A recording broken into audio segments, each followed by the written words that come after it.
Okay, I wanted to show you guys the over air fire manifold that I've got here.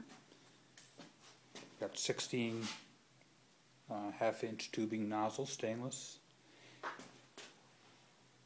Some on the side, some in the back of the firebox. It'll go over the back of the fire brick in the back of my firebox. So these will be about 6 inches below the front pan.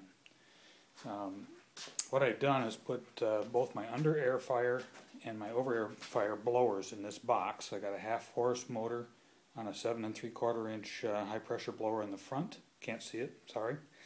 And then my old squirrel cage low pressure high volume 200 CFM blower in the bottom there, and it's going to be coming out this manifold here and into under my grates.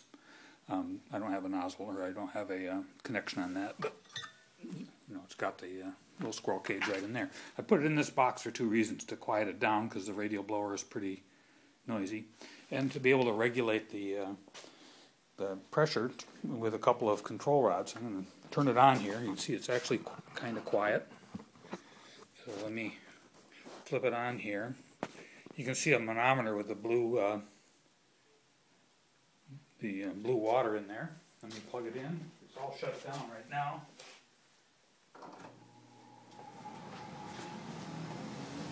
And you can see right now that with everything shut off, these are the dampers, inlet dampers. We've talked about that. That's just an inlet to the high pressure blower, inlet to the low pressure blower.